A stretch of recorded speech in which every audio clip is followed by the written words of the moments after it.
Welcome to the Norris Group Real Estate Podcast, a show committed to bringing you insights from thought leaders shaping the real estate industry.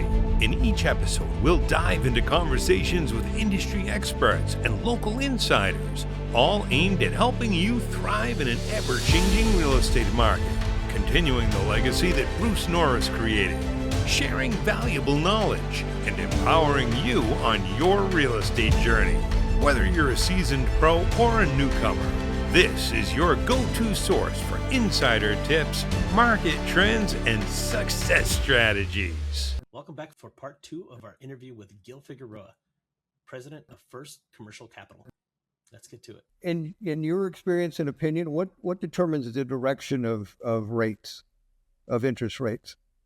Here we go back to the chart. So, right. In my opinion, now there's obviously, 20 different opinions and 20 different sciences that can go into this.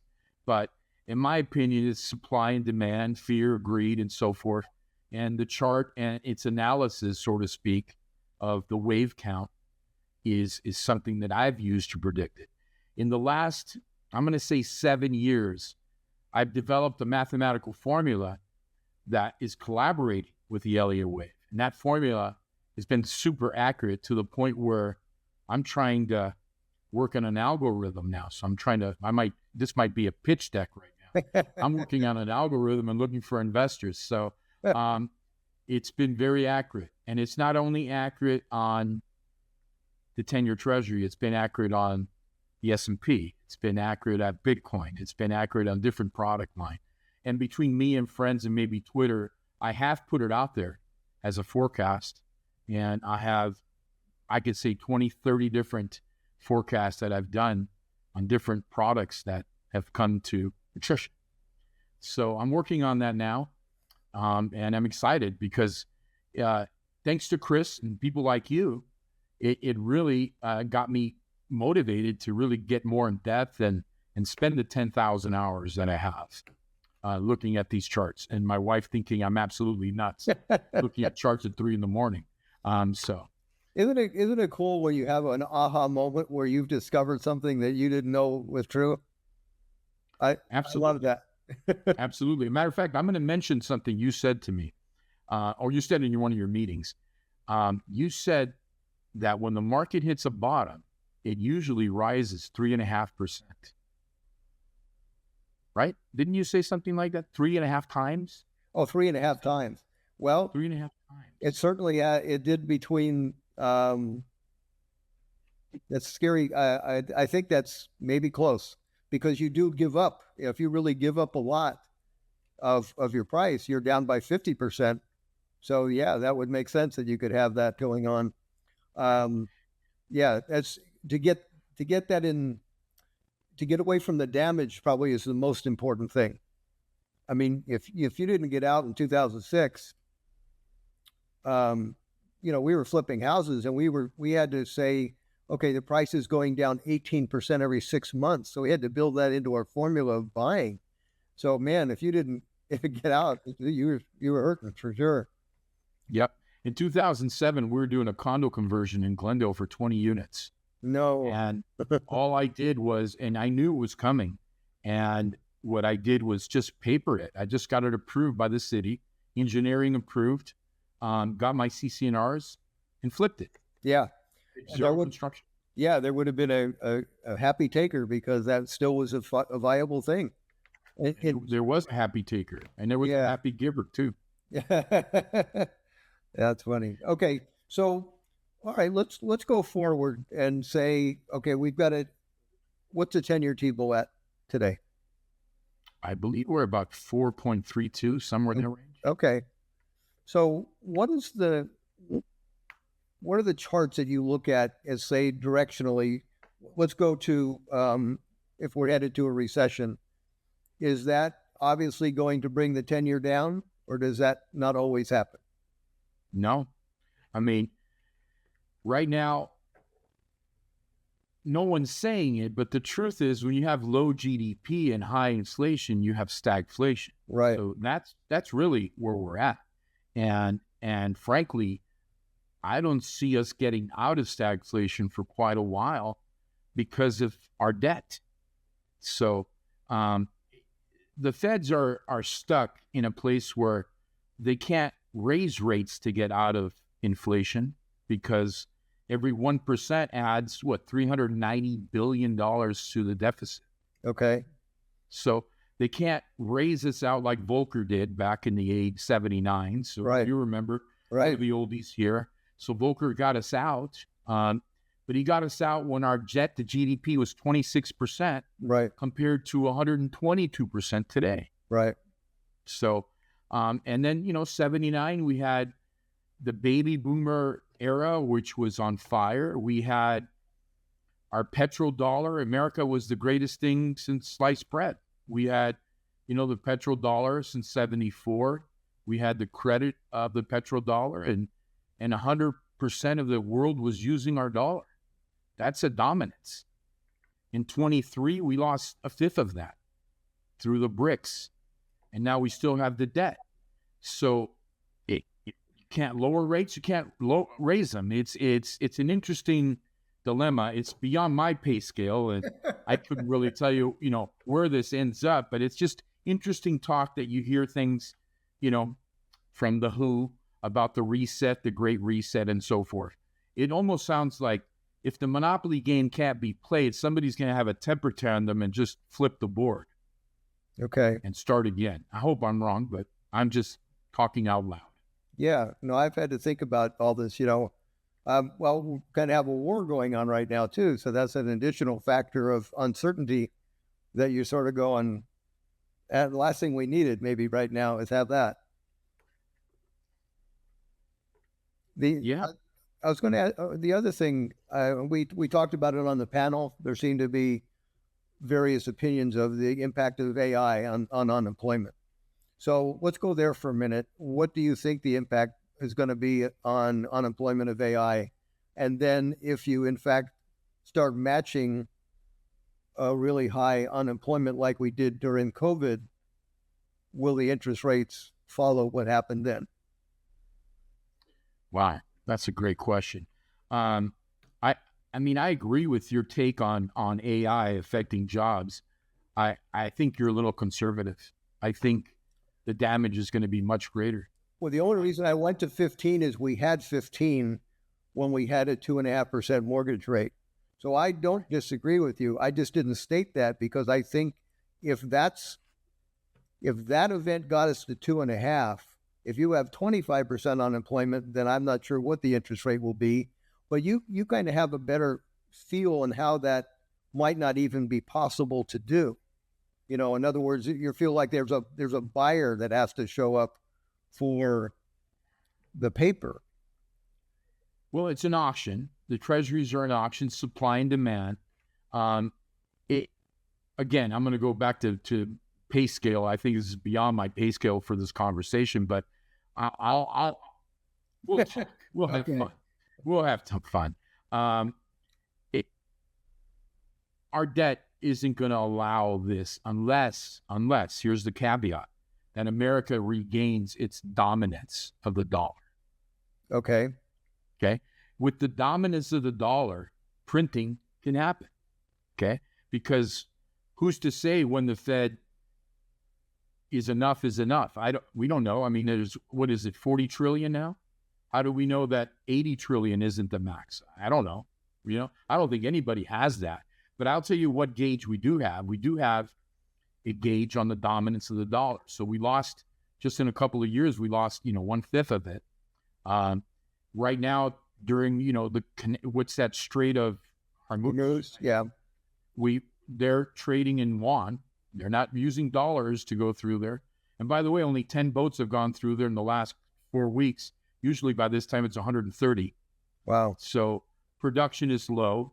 Our oil production's low. If we can up another hiccup, this can blow oil to another level. So, and my charts are saying that right now we do have potential to get oil back in the 60s and 70s. There is an Elliott Wave format to get there, unless, here's the caveat, unless we break the high that happened, at 116 a barrel. If we break that high, well, and I don't mean crude, I mean futures. Okay. So it's a little different chart that I use. If we break that, we're headed for a new high, which is not going to be good for rates. There's no way it's good for rates. And right now, I had mentioned in our recent meeting, that in 22, I believe, it was in 23, in April 23, at one of the seminars, Chris's seminars, I said rates were going to go to 5 on the treasuries, which was, almost a 7%, 7.25% rate for the market. And it did. That final wave is called a 5 wave. Then I said the next wave is going to be, that was a 5 wave of 3. So the next wave was going to be a formidable 4th wave. And the 4th wave has a sideways action. And it is the most difficult wave to analyze because it's very erratic. It can take 6 different formats. So it's very erratic. My algo has somewhat solved it to an extent, but it does have a pivot. Right now, our pivot is between 4.6 and 3.9. So if we stay in this 4.6, 3.9 range, the 4th wave can be extended sideways until, I don't know when. But the next wave is a final 5th wave going straight up and beyond the 5% treasury. So you ask me what I look at. I look at my charts more than anything else. And then when there's a collaboration of potentially a more inflationary situation like oil and war, then it collaborates with my charts. So it does collaborate with my charts. Now, beyond that point, typically after a 5th wave, the market will react and go in an ABC structure and drop 50%. So that usually can happen with what we call, a scarcity of demand. So if oil gets too high and everything stops, just like COVID, right, then we have a deflationary market. Okay. We'll start a deflationary market. So my charts are kind of relating to what you have put out there to a certain extent. It's just timing. So I think, timing could be that we go up before we go down. Yeah, I think that's probably true. I think the AI is a progression. It might go faster. It seems like a lot of people are saying that's going to take some years, and all of a sudden it's down. The way they're talking, it's like a year away or so. So that could be where it really takes an awful lot of jobs. And the reason I think it's going to happen at a fast clip is because your competitor is going to react in a positive way to save money, right? If you're an employer that you have a lot of people that you could let go and have it be automated, and you do that, you become more profitable than your competitor. Well, they're going to try and keep up. That's how I feel it's going to occur. And I feel the 100%. same. I feel the same way about nations trying to get it solved to where they're the number one power. So I think safety sort of put on the sidelines to accomplish power and control, and then figure out the safety later, and that might not be a good idea. Yeah, I mean, if everyone's after reducing employees and payroll, then who's going to buy your product ultimately? You're reducing you're reducing your buyer pool, right? So absolutely. So the question is, how will the buyer buy your so-called more profitable product? So it becomes a conundrum in essence. Yeah, I think the companies may become more profitable and they have many less employees. So they're doing it in an automated way. So I think the company could be more profitable, but you might have pretty massive unemployment. So unemployment, if it goes up beyond 15%, is the interest rate going to react to that and make debt be cheaper to hold on to or to obtain a house? Or is there a more dominant play that it's like, I wish we could do that, but we can't? Well, again, we go back to debt, dominance, and perception. So if the US dollar is still the king, then potentially does the Fed have a cap? I would say I've never heard of one. I Right. don't think you have. So on paper, I would say that if we become, the dominant player, continue to be, so to speak, and it has that dominance, then yes, they can keep printing, till when, I don't know. I don't know what the limit is per se, but on paper, I'd say the answer is yes, it could happen. The other note, I think other countries are competing to be more of a, currency dominance. So there's competition. Yeah. There's competition. Yeah. But let's think. I don't have any questions on this, but it's kind of struck a chord. When you think about trust, okay, so U.S. is the most trusted country in the world, I would think. I don't think China can take that over. I don't think that would be a true statement. So if you think that the China currency will be the next world currency, I just don't see how that's likely at all. And I agree with you. And I know that their population is headed way down because their birth rate is under 1. And so that's not good for them. Japan's not good. They have way less people and way less people coming up. So I'm not sure who the dominant is, but see, now we get into something that's past my pay grade, which is why I kind of like to talk to you, because you probably have some feeling about this. Is there going to be some kind of stable coin or Bitcoin world where that's the new dollar? The talk on the street is as such. And, the current administration is backing Bitcoin, supporting crypto in every way. Unlike, that's never happened. That's new. That's definitely new. Currently, let's talk about Bitcoin a little bit. So Bitcoin hit a low of 60,000 just a few weeks, maybe a week before we got into this war.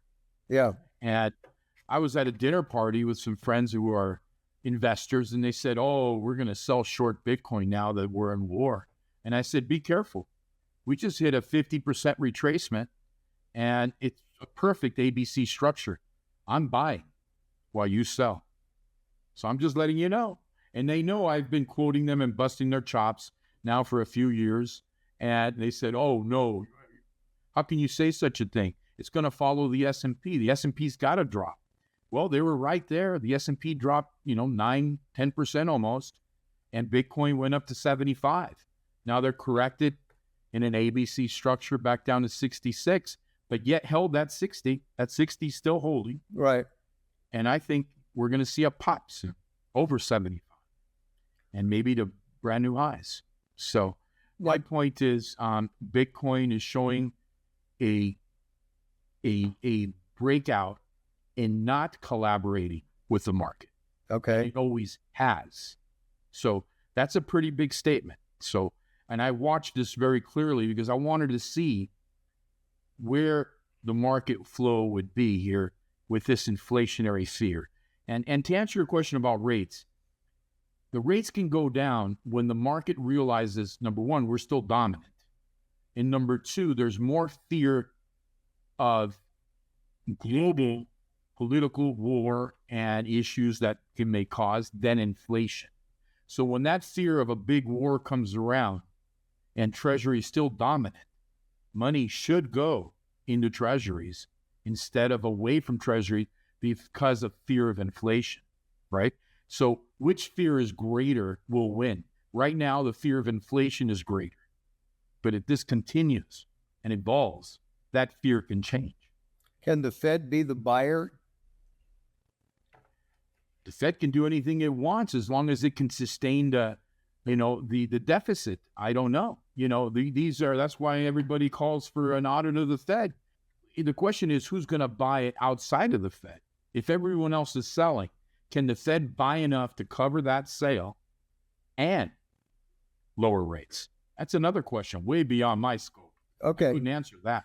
Yeah, Well, there's so many unknowns with the Fed, but I think the driving factor is, what does the market fear today? Inflation. But could it fear a greater war? More fear in a war than inflation? That can happen. Okay. And dominance will take over and rates will come down. So what is the name of the charts that you pay attention to? The chart is called TNX. It's a 10-year treasury. It's 10-year treasury futures market, All right. That sounds simple, but you have it expanded its meaning. Well, it's just a futures market of the 10-year treasury. So we have futures traders that trade the treasury every day of auction. Right. And some auctions are 30 days, 15 days. So they have different auction call dates. And there's a bidding system, and sometimes, in the past, there's been no bidders. It's been only the Fed writing checks. So it's been an interesting time. I've never seen that before either, but that's something that is happening. Before COVID, that was definitely a problem, that there was no bidders at these markets. So things were getting a little scary. When you say there was no bidder, so the Fed bought? Yes. Okay. Well, that kind of clears that up for me. I think that's possible. A good friend of mine and I sat down and discussed Bitcoin. Well, you know what? I didn't buy it because I've had an experience with penny stocks. I'll tell you a quick story. My dad was buying penny stocks at the end of 1999, and I knew he didn't know anything about it, and I knew he couldn't lose money, and so I started paying attention to him just to protect him, and everything he touched went up 25% a month. I'm like, what the heck? And so right after Christmas or New Year's in 2000, I wrote a $250,000 check and put it into penny stocks. I even got a penny stock website and paid attention to a guy that was making very accurate calls. So turned $250,000 into $840,000 in 40 days. Wow. Being the educator, I started actually writing a penny stock course. I didn't finish it because my $800,000 or so went to 100 in about 3 weeks, and I sold it at 100 and lost $150,000. And when I started looking at Bitcoin, one of the problems was I can't hold one. There's something about that. Can I hold one? No. It sort of reminded me of the penny stock experience where I'd like to hold one, but I can't. It doesn't mean I'm right. I'm just saying, but it's something you learn about yourself. When I did the penny stocks, how many hours a day I paid attention to the value of it? Every second the market was open, I was watching the green and how my money was moving. It was an addiction. And then we had a holiday one Monday that I didn't know was coming. And I waited for my fix, and my charts didn't change color. And then I found out it was a holiday, and I actually got depressed. And I realized, man, you can't do this anymore. Wow. I've met few people that have had my conundrum. I've dealt with that many a times. Okay. Yeah. So that's why I have boring rentals. I don't drive by and say, what's it worth today? It's like, I don't care. If AI is going to really impact employment, will it necessarily impact occupancy of buildings? Are you concerned about a lot of commercial buildings having a lot less occupancy and maybe those going back to the bank? Well, we both know that office space has suffered since COVID tremendously, and they have not recovered. Okay. There's still a lot of default office space. Some office spaces drop 50, 60% in value. So I guess the question would be, would that enhance it? Absolutely, right? So no question, office can't do well in AI. So outside of data centers being the premium real estate play in the future, that's a cool opposite of office space, right? Right. So if one computer server could do the work of 1,000 people or more, I would say data centers are going to be the prominent, real estate play in the future, as long as there's energy and water to support them. With that being said, I can't see office space doing better. Manufacturing could be different. If we move more manufacturing on our soil, the question then will be, would it be robots or people working? I don't know. So that's a good point. Yeah. So maybe manufacturing real estate still holds because of robotics, but that's not here yet. But it's on the books, Bruce. Yeah. It's on the books. It's close. It's coming forward. Yeah. All right. Well, Gil, thank you for taking time with us today. I really appreciate it. Enjoyed it. Thank you, Bruce. All right, Jim. Always be my mentor, my friend. Thank you. For more information on hard money loans, trust deed investing, and upcoming events with the Norris Group, check out thenorrisgroup.com. For more information on passive investing through the DBL Capital Real Estate Investment Fund, please visit dblcapital.com. The Norris Group originates and services loans in California and Florida under the California DRE license 01219911, Florida Mortgage Lender license 1577, and NMLS license 1623669. For more information on hard money lending, go to thenorrisgroup.com and click the hard money tab.